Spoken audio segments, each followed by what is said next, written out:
Two machines, same dead engine, same empty pipe, no smoke at all. One took 5 minutes and cost nothing.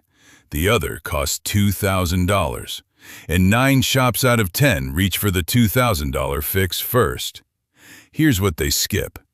No smoke doesn't mean the pump is dead. It means fuel never reached the fire.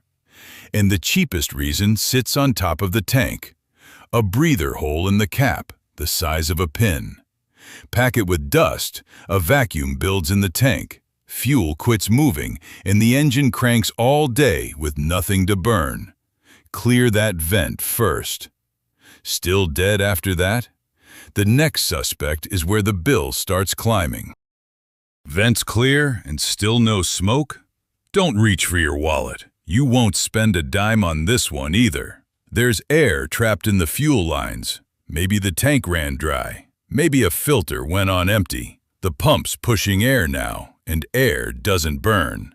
Engine spins, pipe stays dry. The fix?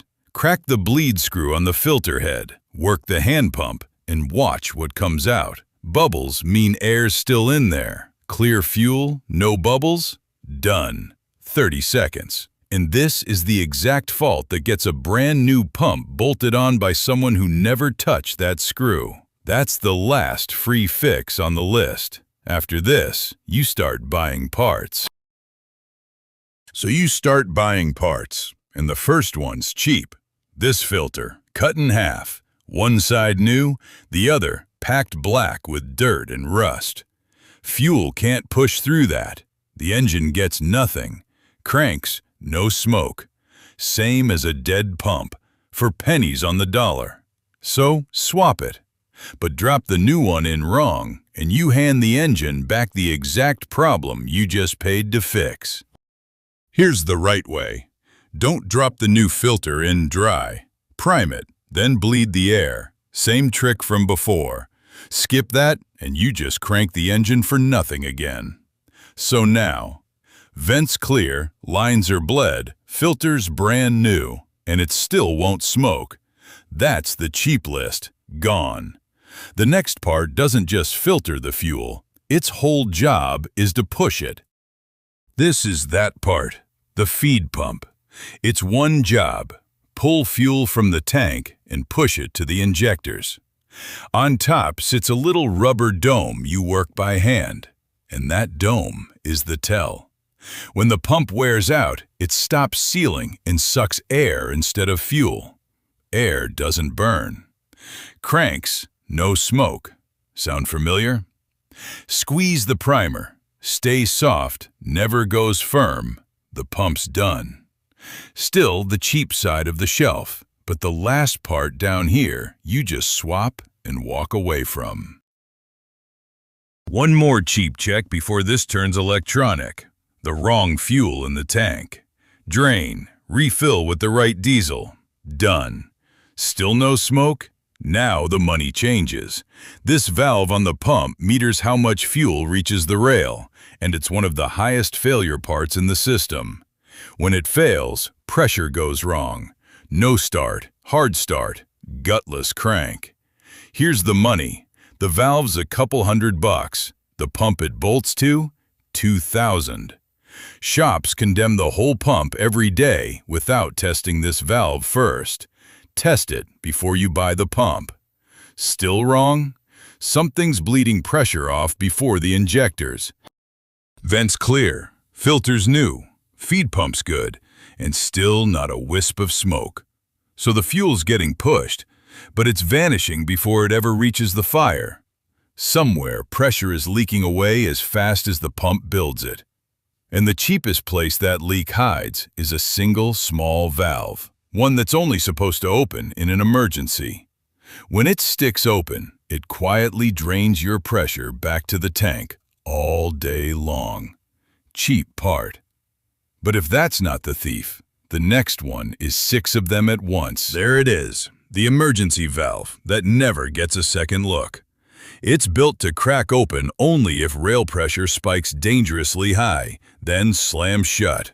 But heat and hours wear the seat. And one day, it just doesn't close all the way.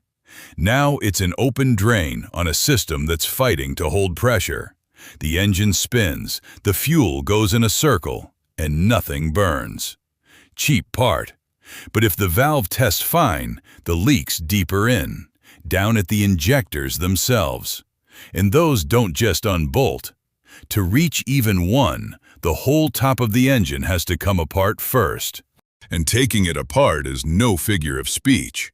Look how deep the injectors sit. Before one comes out, the rockers, the crossheads, the high-pressure connectors, all of it has to come off first just to reach it.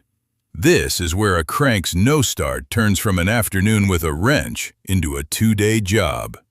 And here's the cruel part. The injector bore has to stay surgically clean.